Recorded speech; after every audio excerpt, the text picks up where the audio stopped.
Bendecido día para ustedes jóvenes y para todos los oyentes del día de hoy. Vamos a iniciar con un estudio que es de la segunda carta de Juan, a donde, aunque lleva un solo versículo, es muy nutritivo esta carta, esta enseñanza, por lo cual les voy a pedir que pues vayamos a las Escrituras, esperando en Dios que sea de gran bendición esta pequeña enseñanza.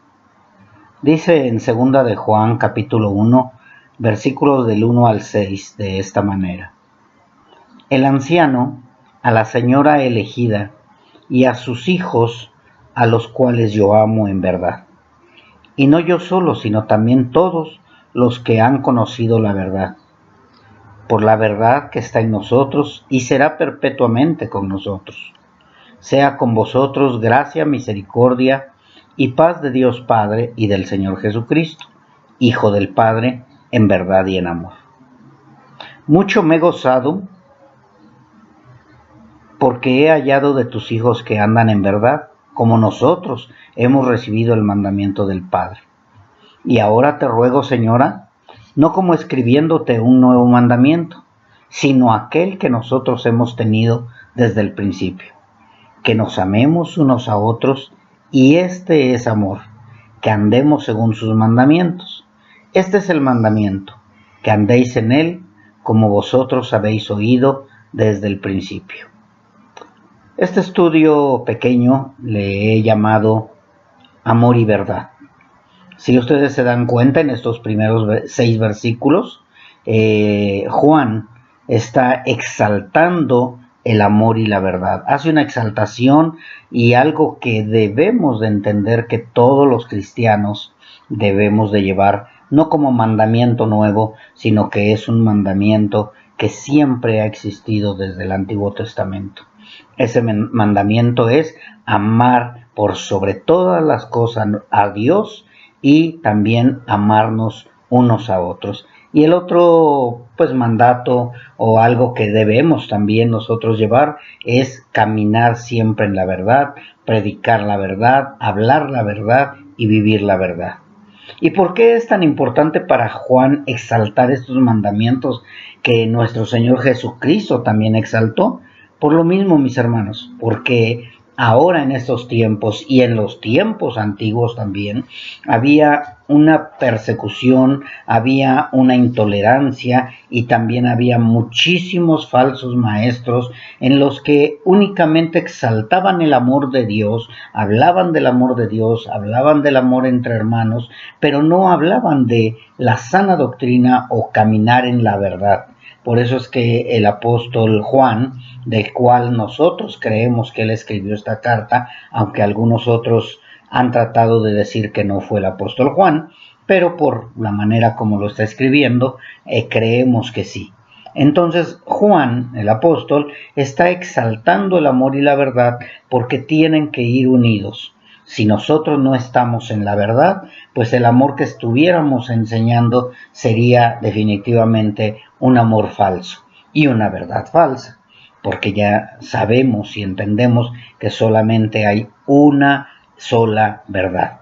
Y si todos los que nos decimos ser cristianos estamos nosotros hablando de la verdad o hablando del amor, tenemos que estar uniendo esos dos mandamientos o esos dos mandatos que nos deja el Señor, a donde decía la palabra que debemos de tener cuidado de aquellos que llegarán encubiertamente tratando de engañar aún a los que han sido escogidos. Nosotros tenemos dos mandatos, que es defender la verdad y vivirla, y amar aún a nuestros enemigos, amar a aquellos que nos atacan, aquellos que están en contra de nosotros, pero también el amor que nosotros tenemos hacia nuestro prójimo debe de ser visto por las demás personas que conocen que somos cristianos. Otra cosa que también debemos de hacer en cuestión de defender la verdad es para poder desenmascarar a los falsos maestros, falsos profetas, falsos apóstoles, de los cuales en estos tiempos es lo que más está saliendo a la luz. Muchísimos falsos maestros que están hablando de cosas que no son bíblicas. Entonces tenemos que tener mucho cuidado. Así que este punto del amor y la verdad no es algo únicamente de los tiempos de la iglesia primitiva, sino recordamos que en el Antiguo Testamento también se hablaba de falsos maestros, falsos profetas, en los cuales pues había una lucha siempre. Recordemos a un Jeremías que siempre estuvo hablando de la verdad y cómo lo atacaban los demás falsos maestros o falsos profetas. También recordemos cómo Elías, Eliseo y pues todos los profetas de Dios fueron perseguidos y atacados porque había falsos maestros que hablaban únicamente del amor, hablaban únicamente de que les iba a ir bien al pueblo de Israel, y más sin embargo Dios siempre estuvo al cuidado del pueblo de Israel, y cuando era necesario pues tenía que haber disciplina, tenía que haber cierta disciplina fuerte en la que el pueblo de Israel pues no siempre estaba de acuerdo y por eso preferían escuchar falsos maestros. Y en el tiempo de Juan y el tiempo de nosotros ahora pues lo vemos también, que hay muchos falsos maestros que tratan de endulzar la palabra, pero no con fines buenos, sino únicamente para desviar el camino de la verdad. Bien, mis hermanos, continuemos con el estudio.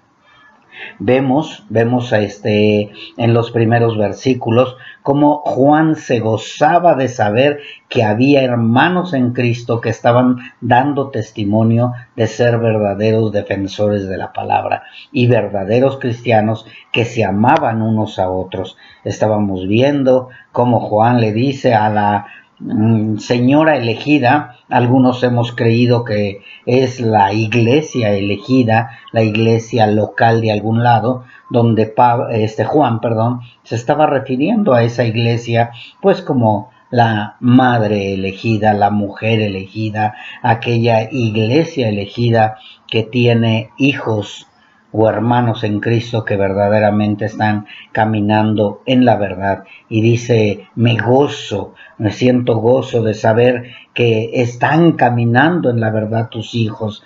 Dice, como nosotros también nos gozamos y como nosotros también caminamos en la verdad. Juan nos está hablando de ese amor entrañable que tiene por la receptora de la carta y por sus hijos. Habla de un amor entrañable hacia ellos y habla de un gozo, el saber que estaban caminando en la verdad. Así como nosotros, que debemos de estar gozosos de saber que hay hermanos en Cristo que están defendiendo la verdad, caminando en la verdad, viviendo en amor, y como lo dice, perpetuamente va a ser ese amor y esa verdad. Nada podrá apagar ese amor en los verdaderos hijos de Dios. Por eso es importante que también nosotros sintamos ese gozo al saber que alguien está en la verdad y ama a sus semejantes.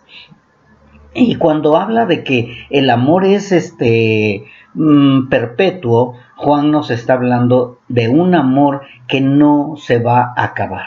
El amor fileo, el amor eros o cualquier otro tipo de amor que le quieran poner que no sea el ágape, pues va a ser un amor temporal. Un amor que se acaba, un amor que va a defraudar, un amor que es a conveniencia, pero el amor del cual nosotros hablamos, el amor del cual nosotros debemos de tener, es el amor ágape, un amor atemporal, un amor eterno, un amor perpetuo, que nunca se va a acabar, que no va a defraudar, que va a saber perdonar, que va a saber mostrar el amor y que debe de estar por siempre en cada uno de nosotros. Esa es una de las características que debe de tener un cristiano, el que ama perpetuamente a el semejante, en especial al hermano, pero también al semejante, aún siendo vituperados por ellos. Pero ese amor pues lo vamos a tener definitivamente únicamente los que nacemos de nuevo. Los verdaderos hijos de Dios tendremos ese amor, un amor incondicional, un amor que todo lo sufre, que todo lo da, que todo lo espera, que todo lo cree. Así como lo dice su palabra, un amor que nunca se acabará, aún en medio de pruebas, en medio de vituperios, existirá y prevalecerá el amor y la verdad. Por eso es que Juan hacía tanto énfasis, si ustedes se dieron cuenta, en los primeros 6 versículos hablaba del amor, de la verdad, el amor, la verdad, porque está haciendo un énfasis en el amor que es notorio en esa iglesia, en esos hermanos, en esa madre, en esos hijos, en esos padres, en esos pastores, ese amor que debe de ser notorio dentro de ese núcleo cristiano que es entre todos. Llámese como se llame la iglesia, siempre tiene que estar prevaleciendo el amor y la verdad. Y ese es el propósito de todo padre de familia o pastor, o al menos debe de ser el propósito de todo padre de familia o pastor, que sus hijos o la iglesia que tiene a su cargo muestre el amor a la verdad primeramente y después a los semejantes. Si nosotros como hijos de Dios nos llamamos hijos de Dios, no tenemos amor a la verdad, a la sana doctrina, a la palabra sin adulterar, entonces no vamos a poder mostrar el amor verdadero. Tenemos primero que tener ese amor a la verdad y que seamos ejemplo a los hermanos en Cristo y a los que están a nuestro alrededor. Que cuando nos vean digan verdaderamente, esos sí son unos hermanos en Cristo, unos verdaderos cristianos. ¿Sí? Porque es un gozo de verdad, mis hermanos, saber y conocer gente que ama la verdad. Y así Juan decía, me gozo de saber que tus hijos caminan en la verdad. Los hermanos que conocen la verdad, aman la verdad, porque ellos conocen también los 2 grandes mandamientos de los cuales hablamos hace un momento. ¿Y cuáles son esos grandes mandamientos? Amar a Dios por sobre todas las cosas. Y cuando dice por sobre todas las cosas, es que no debe nada opacar el amor hacia Dios. Nada debe opacarlo, ni el trabajo, ni la escuela, ni las actividades deportivas o llámese de cualquier tipo de actividad.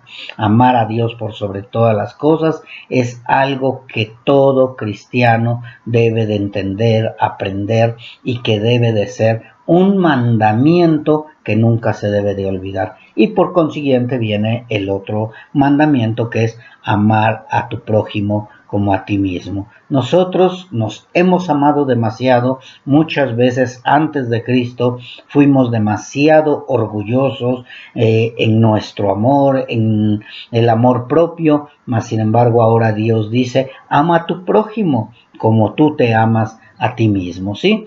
Yo te pregunto, y con esto me gustaría casi ir cerrando esta enseñanza, ¿cómo amas a los hermanos de tu iglesia? ¿Cómo amas a los hermanos de la Iglesia Universal? ¿Cómo amas a la Iglesia Universal? Porque muchas veces hay un amor nada más entre los que están en ese núcleo de la Iglesia local, pero ¿cómo es tu amor a la Iglesia Universal?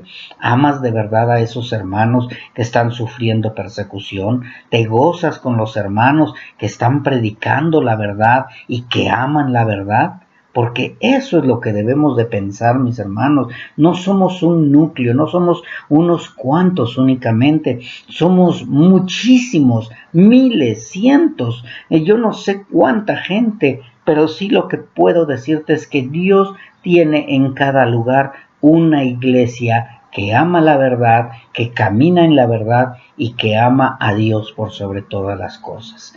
Por eso es importante que veamos estos versículos de esa manera, cómo Juan se goza y cómo nos gozamos nosotros. Juan nos habla de la eternidad, la perpetuidad, que es lo mismo, y lo eterno no tiene fin. Y la verdad es eterna, no hay otra verdad más, es únicamente una sola verdad y todos debemos de creer en esa misma verdad.